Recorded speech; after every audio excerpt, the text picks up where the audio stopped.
세계 각국에서 주와 복음을 위해서 이렇게 주님과 함께하는 이런 간증을 들을 수 있어서 참 감사가 되는 것 같습니다.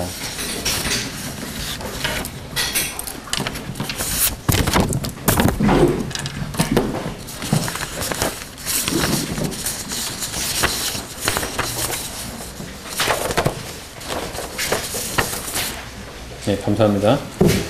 시간이 많이 없기 때문에 오늘은 5장 고린도후서 갈라디아서 배우인데요. 짧게 간단하게 하도록 하겠습니다. 여러분들이 아마 5장을 대부분 읽어오셨죠? 그런가요? 말씀 듣고 말씀 들은 걸로 같이 그냥 교제하려고 오신 건 아니죠?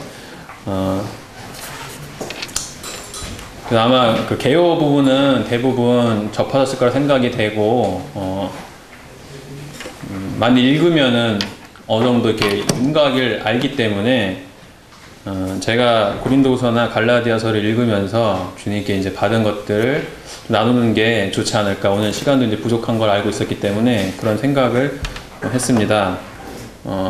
여러분, 요한 하면 어떤 느낌이 드나요? 요한의 이미지. 예? 편하게 외우세요. 최요한 형제 말고요.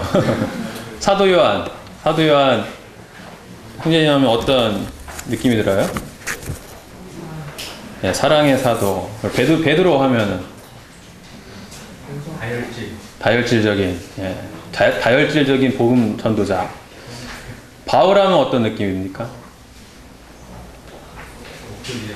예? 약간 딱딱한 느낌 안 되나요?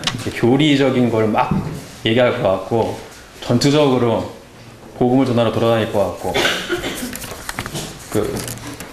바울이 약간 그런 이미지가 있을지언정, 사실 고린도 후서는 바울 서신 중에서 가장 개인적이고 친밀한 편지입니다. 그래서 이 바울 사도의 마음, 그리고 자신의 사역이 어때 있는지를 자세하게 설명을 하고 있습니다. 그러니까 이러한 것들은 고린도 교회에서 거짓 교사들이 바울의 인격을 약간 깎아내리면서 바울이 전한 이 메시지까지도 같이 불신케 만들려고 했기 때문에 바울이 자신을 주 안에서 자랑을 하면서 자신의 사역과 자신의 마음과 그리고 주님 안에서 행한 것들을 이렇게 표현함으로써 자기의 사도적 권위를 다시 한번 내세우고, 그리고 내가 전한 이 복음이 주님께 받은 것이다, 이런 것들을 전해주고 있습니다. 아까 찬양 인도를 할 때 사랑 중에서 가장 고귀한 사랑이 받을 수 없을 거라고 생각하지만 계속해서 아낌없이 주는 사랑이라고 했는데, 아마 바울 형제님께서 고린도 교회를 향한 이런 마음이 그런 마음이 아니었을까. 바울 형제님은 고린도 교회에 여러 번 방문하셨고, 그리고 편지도 하셨습니다. 고린도 전후서 외에도 이제 다른 편지글이 있었다는 것을 고린도 전후서 내용을 보다 보면 알 수가 있는데요. 이렇게 바울 형제님은 고린도 교회를 굉장히 사랑하는 마음을 가지고 이들에게 편지를 쓴 것이 고린도서입니다. 고린도후서 11장을 한번 같이 읽어보도록 하겠습니다.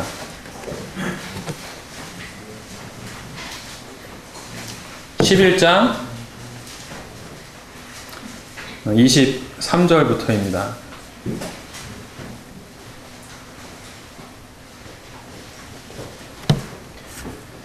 그들이 그리스도의 일꾼이냐 정신없는 말을 하거니와 나는 더욱 그러하도다. 내가 수고를 넘치도록 하고 옥에 갇히기도 더 많이 하고 매도 수없이 맞고 여러 번 죽을 뻔하였으니 유대인들에게 40에서 하나 가마매를 5번 맞았으며 3번 태장으로 맞고 1번 돌로 맞고 3번 파선하고 일주야를 깊은 바다에서 지냈으며 여러 번 여행하면서 강의 위험과 강도의 위험과 동족의 위험과 이방인의 위험과 시내의 위험과 강야의 위험과 바다의 위험과 거짓 형제 중의 위험을 당하고 또 수고하며 애쓰고 여러 번 자지 못하고 줄이며 목마르고 여러 번 굶고 춥고 헐 벗었노라. 이 외의 일은 고사하고 아직도 날마다 내 속에 눌리는 일이 있으니 곧 모든 교회를 위하여 염려하는 것이라. 10장부터 이제 사도 바울의 자기 그 사역뿐만 아니라 여러 고난과 환난 중에 있었던 것, 그리고 주 안에서 자랑할 것들을 이렇게 얘기하는 장면이 있는데요. 특히 이 부분은 우리가 많이 들었을 것이고 접했던 말씀이지만 이번에 다시 읽으면서 참 감동이 되는 말씀이었습니다. 우리 가운데 이 사도 바울이 당한 것 같은 고난을 당한다면 여러분은 어떻게 행동을 하게 될까요? 이 지금 말씀에 있는 것들을 한번 깊이, 과연 이런 고난이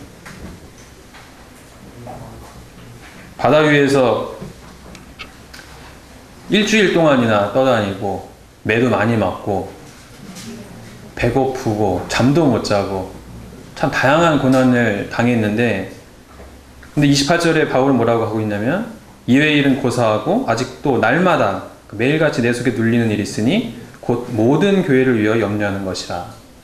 그러니까 이런 어려운 중에서도 바울이 마음속에 있던 것은 무엇이었냐면은 이 상황을 어떻게 벗어나야지, 이 혼란을 좀만 빨리 벗어났으면 좋겠다. 우리 주님이 도움으로, 내가 주님의 복음을 전하는데 왜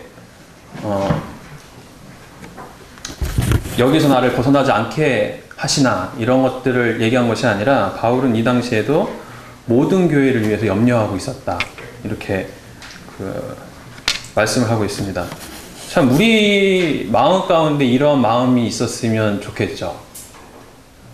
근데 우리랑 바울 사도가 좀 다른 것 같은데 어떻게 바울 형제님은 이런 마음을 가지고 있었을까요?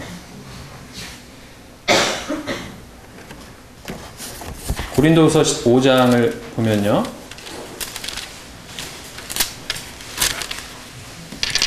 5장 14절 15절을 읽도록 하겠습니다.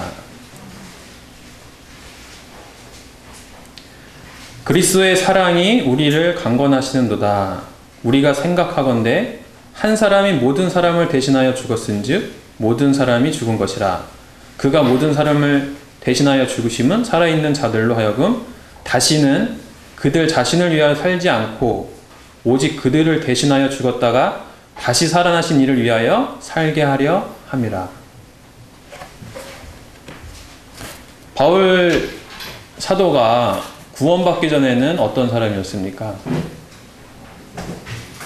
주님의 몸인 교회, 주님을 박해하던 사람입니다. 그랬는데 주님이 그 당시에 바울을 만나셨고 그를 부르는 그런 은혜를 맛본 사람입니다. 그러한 사랑을 경험한 사람으로서 여기 말씀처럼 하나님의 사랑이 우리를 강권하셨다. 바울 사도는 하나님의 사랑에 푹 빠져 있었기 때문에 그러한 환난이나 어려움 중에서도 계속해서 그 복음의 일을 할 수가 있었고, 그리고 여전히 매일같이 주님의 몸된 교회를 염려하는 그런 마음을 가졌던 것입니다. 우리 주님의 사랑은 어떠합니까? 모든 제자가 배신할 줄을 알면서, 나를 버릴 줄 알면서 잡히시기 전날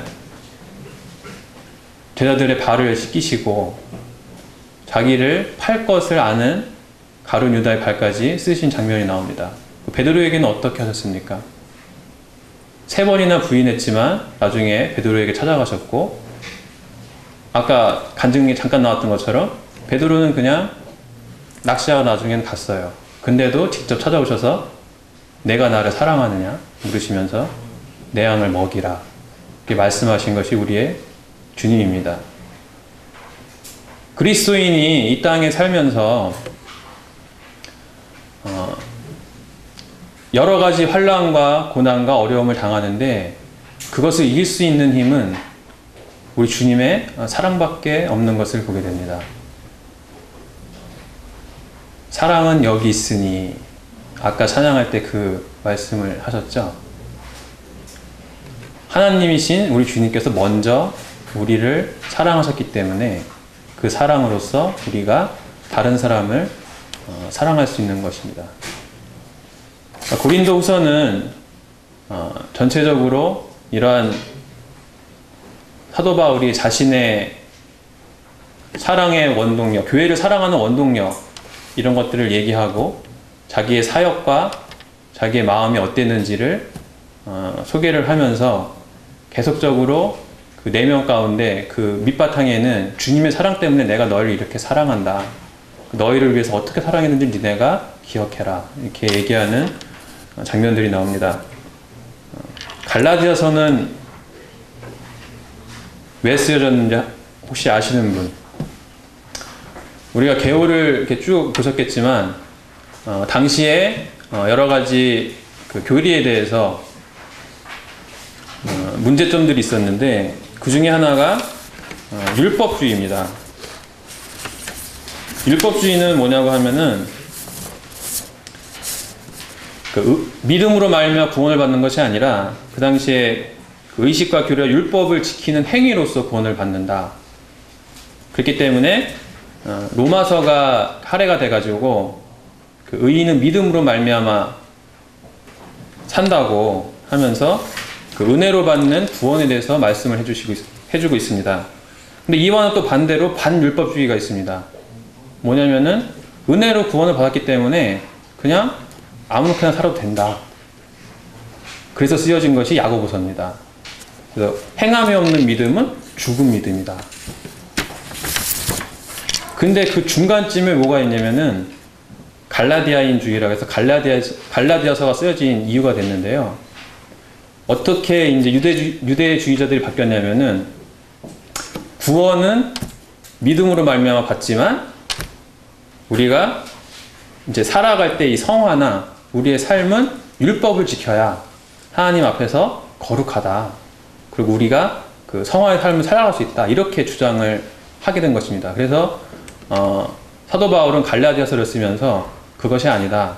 너희가 은혜로 시작해서 율법으로 마치겠느냐 이러면서 구원받을 때도 믿음으로 말미암아 구원을 받는 것처럼 우리가 성화의 삶, 거룩한 삶도 믿음으로 말미암아 주님의 은혜 안에서 가능하다는 것을 말씀해 주고 있습니다.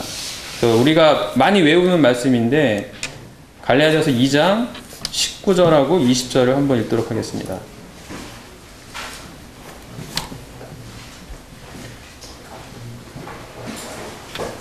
내가 율법으로 말미암아 율법에 대하여 죽었나니 이는 하나님에 대하여 살려 함이라. 내가 그리스도와 함께 십자가에 못 박혔나니 그런즉 이제는 내가 사는 것이 아니요 오직 내 안에 그리스도께서 사시는 것이라. 이제 내가 육체 가운데 사는 것은 나를 사랑하사 나를 위하여 자신을 버리신 하나님의 아들을 믿는 믿음 안에서 사는 것이라.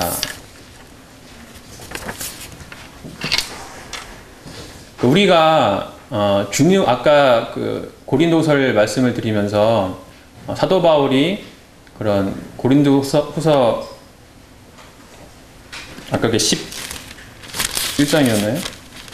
11장의 그 삶처럼 살 수 있었던 것이 우리 주님의 사랑에 감동이 돼서 우리 주님의 사랑이 강건하셨기 때문에 그렇게 살 수 있다고 한 것처럼 갈라디아서도 같은 일맥상통하에 우리가 율법을 지키려고 우리가 원하지 않는 것들, 원하지 않는 어떤 규칙이나 법칙이 있어서 그 안에서 그것을 꼭 지켜야 되는 그러한 그 억지적인 삶이 아니라 이제는 나는 죽었고 나를 대신해서 죽으신 우리 주님을 위해서 살아간다. 그래서 율법에 대해서는 죽었고 이제는 하나님에 대해서 살아간다. 그러니까 우리는 이제는 죄의 종 그리고 율법의 종살이 벗어나서 자유자입니다. 자유자인데 이제 이 자유를 가지고 어떻게 살아가는 것이냐? 우리의 주님이 주님의 사랑으로 인해서 나를 감동시킴으로 자유의지를 가지고 주님을 위해서 살아가는 삶. 주님이 주신 말씀 속에서 믿음으로 순종해가지고 주님의 은혜 안에서 살아가는 삶. 그런 삶을 원하는 게 갈라디아서의 이제 말씀입니다. 그러니까 그리스도의 삶은 어떻게 보면 단순한 것 같습니다. 먼저 주님이 우리를 사랑하셨고 죄의 종에서 벗어나게 하셨기 때문에 이제는 그 사랑의 감동에서 내 자유의지를 가지고 스스로 주님 안에 종이 돼서 주님을 위해서 사는 것입니다. 아까 교사 부름 얘기하면서 그런 얘기를 하더라고요. 아까 뭐 일요일날 그 인도네시아 몇 분이 오셔서 복음 말씀을 들었다 그런 얘기를 하셨는데 처음에는 그분들이 우리가 다가올 때 아마 시간이 걸릴 것이고 그렇지만 우리가 계속해서 사랑을 베풀 때 언젠가는 반응하지 않을까.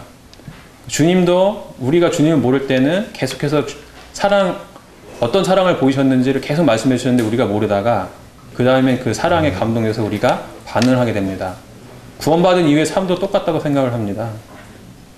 처음에는 어린아이와 같아서 주님의 사랑의 깊이를 모르지만 점점점 자랄수록 주님의 사랑의 깊이를 알게 되고 그 사랑에 감동해서 점점 나를 드리는, 주님 앞에 드리는 그러한 삶을 살게 되는 것입니다.